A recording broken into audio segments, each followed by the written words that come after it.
Namato Ratana Tayasa.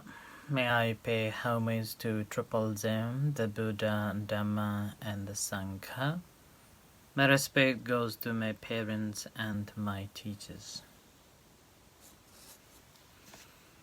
Hello, good evening, everyone. So today is Saturday, the 16th of January 2021. And this is Ajahn Sujan from Varapunya Meditation Center, Aberdeen, Scotland.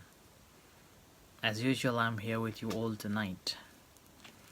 Be part of this a difficult time, a lockdown, which people can't travel from one boundary to the another, one county to another county, which has brought a significantly stress and depression, and also causing quite a lot of troubles for many.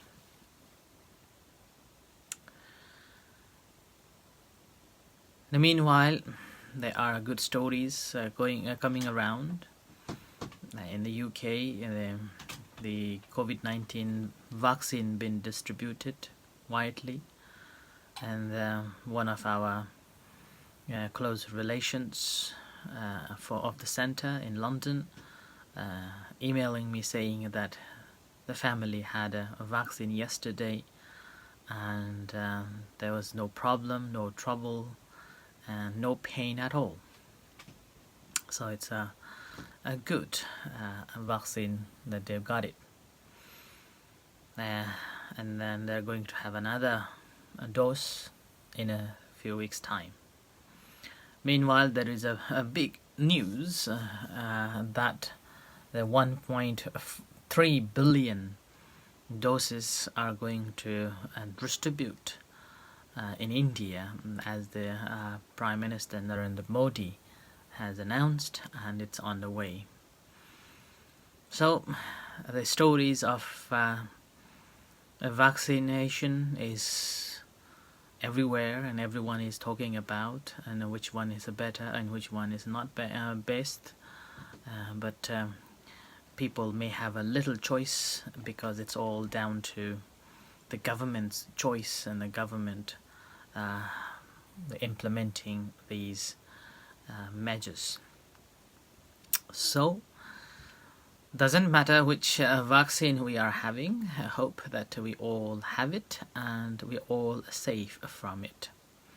Meanwhile, there's a big issue lurking all around the world, as the Joe Biden is going to sworn as the next president of America, but the pro Donald Trump's probably is on high alert of any demonstrations, and even heard that there is a possibility of armed riots in America, so which is a new history coming up in America, and is all simply due to the pride and conceit, and not able to accept the results on which one is what. So with this, the whole world is another chaos in a different modes and different ways. So we all need to be mindful that what's going on. So it reminds me the story that I was reading about it, and this comes from the book called Sutta Nipata, one of the books in the Tipitaka. And this book is particularly kind of a verses, and very short. And this is a story about one who has entirely swept away or swept up by conceit. And this was happened that when while the Blessed One, the Buddha, was dwelling in Savatthi, a monk on a bank of the Ganges saw a bridge of reeds built during the hot season when the stream was thin. Now, the river Ganga, or any rivers in Asia, normally in If that's not during the rainy seasons, then you will hardly see the water or even a stream. And sometimes this river can be tiny, like you can cross, but this can be very dangerous during the monsoon or the rainy seasons, and which I have seen as well. It's like a flash floods coming. Like in Buddha Gaya, the place where the Buddha was Buddha attained the enlightenment, I have seen there's a huge, probably a half a kilometer of a river with no water at all. That's the one tiny, like a tiny bit of a water flowing in the middle of this river. And sometimes people may wonder that why this river is so huge with no water. And the story is that every monsoon, even despite of being such a huge river, it's not good enough. That much water can flow. And the story here is a Ganga as well, one of the sacred rivers in Hinduism that people would like to go and have a bath, thinking that you are cleansing all the sins away. I remember 3 or 4 years ago, I went with our members here, and I took them for a tour in River Gange in Varanasi, one of the holiest river sites for the Hindus. And this is the site that normally people will go and visit and see how people cremate. And this is the place where it is believed that over a couple of thousands of years, this fire continue burning, and that's simply cremating different people's body 24/7 days, non-stop burning there. And this is the river. And I took them for a tour, and then we hired a boat. It's a huge river, so we hired a boat, and then we went into the middle of the river. So we were lighting the candle as a mark of saying thank you to the nature, the river Ganga. And then we said some prayers, and then we put those candles along with the flowers on the river. And then as soon as we finished that one, and one of the members who were with us took the water and then started drinking. And that water is so dirty. Right? It shouldn't be, a visitor shouldn't be drinking that water or even taking a bath, because our immunity system is completely different compared to people, those who are living around there. So they could have a bath, they could have a shower, and even possibly they could drink. And I told her not to drink it. It's toxic, and it can make you ill. But she said that because I have a faith in, and I have heard that someone said that if you have a chance to visit the river Gange, you should drink it. So she drank, and I was so worried throughout the time of this travel. And it did happen that after 3 days, she got nails and pins and headaches and vomits, and not able to drink, not able to eat, and everywhere just pins and needles going on throughout her body. So I had to take her to the medical clinic and inject, and had another couple of days of a rest in the temple. So that was the Gange. And similarly, when my father was still alive, possibly around 2008 or 9, having heard that I was visiting Varanasi, the river Ganges, my father asked me to bring some water from the river. And it was so dirty. And yet, the faith is so great. And I had to took the water to my father in Nepal. So I took the water to Nepal and gave it to my father. And then that water kept for so many years. And this water been used for cleansing the house.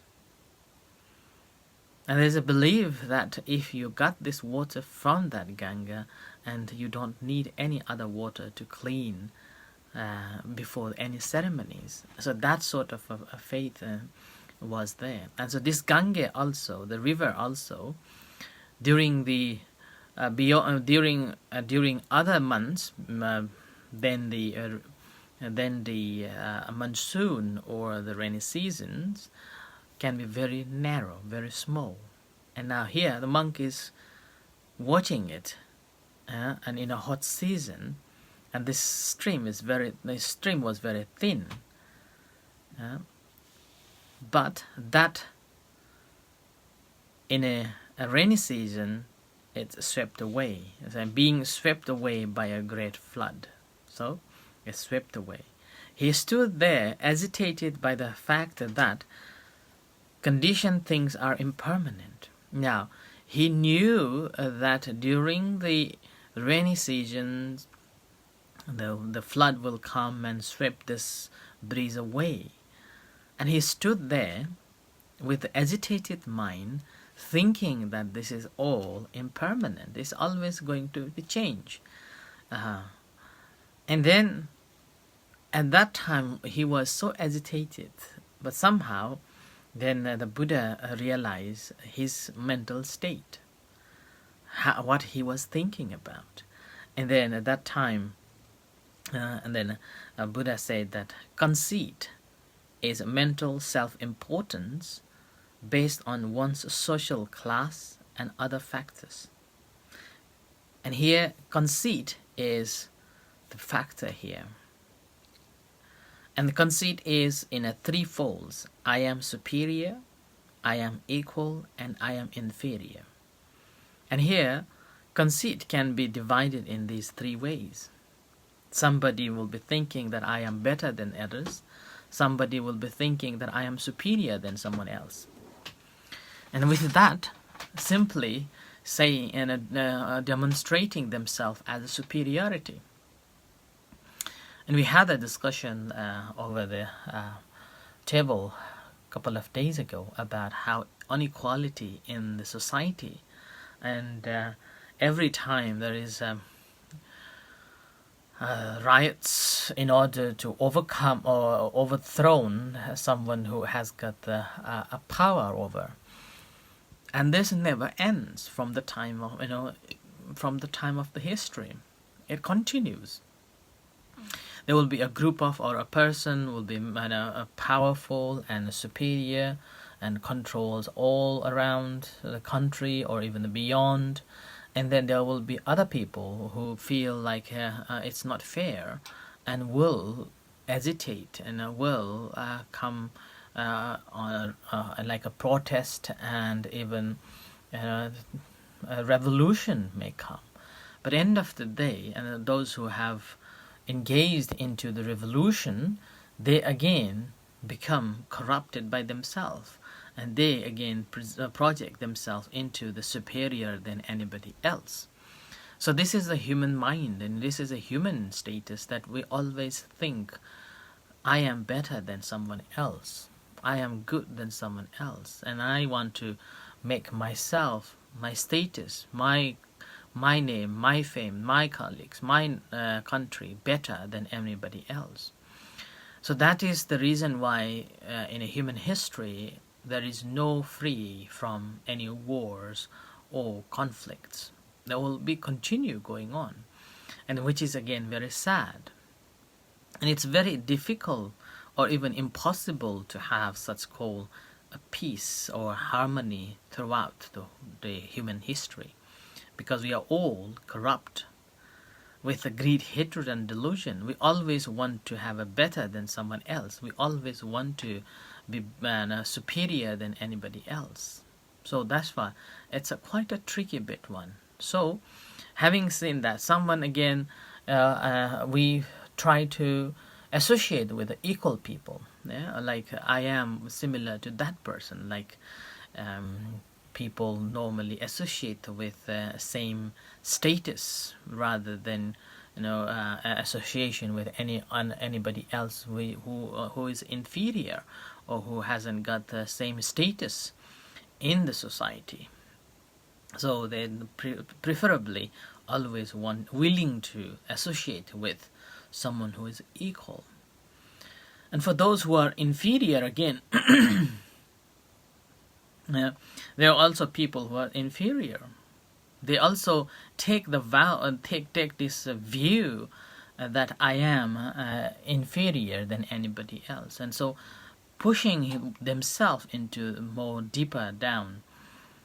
And this is what needs to be taken away, and we have to overcome those concepts of conceit, whether we are superior, whether we are equal, or whether we are inferior.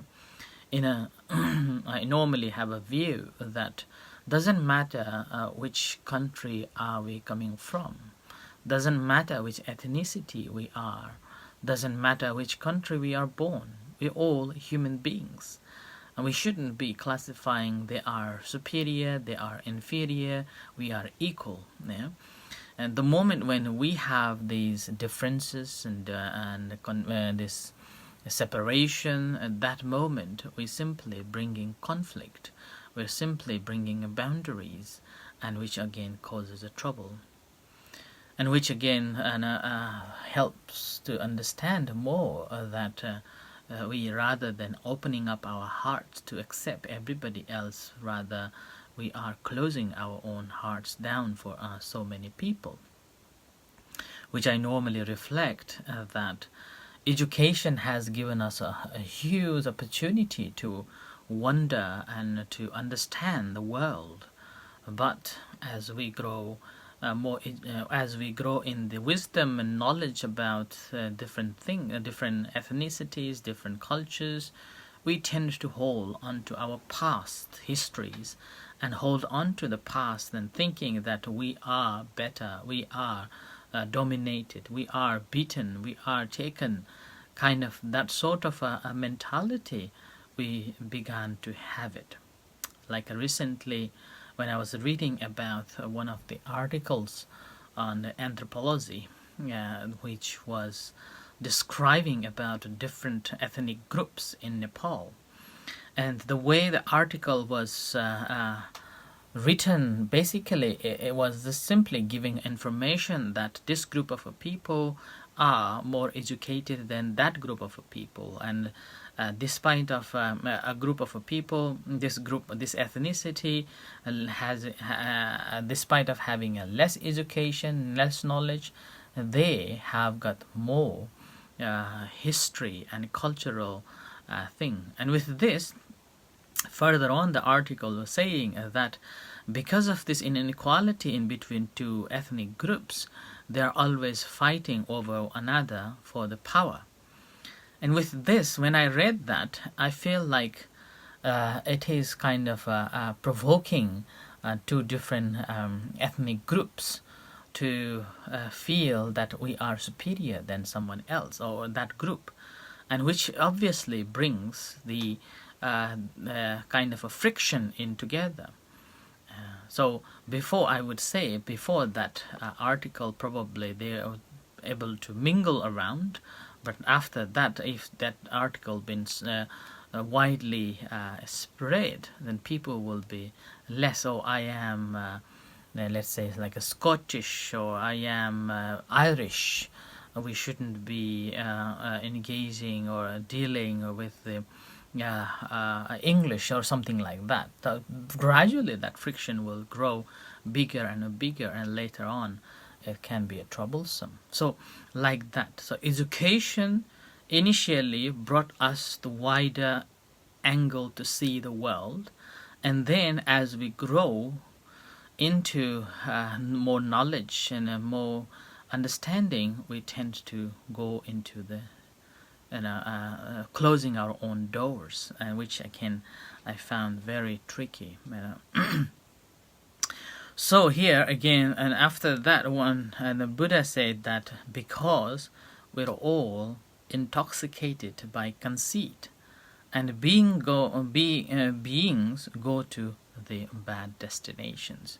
So because of that conceit, we will normally go into the bad behaviors, bad deeds, and then destroying it little by little in the ways explained in the above, restrained by good behavior and other methods. One has entirely swept up conceit by the path of arhatship, which is like a great flood because of the extraordinary strength of the world transcending state. Conceit, in contrast, is like a bridge of a ridge because of the fragility and weakness of the defilements.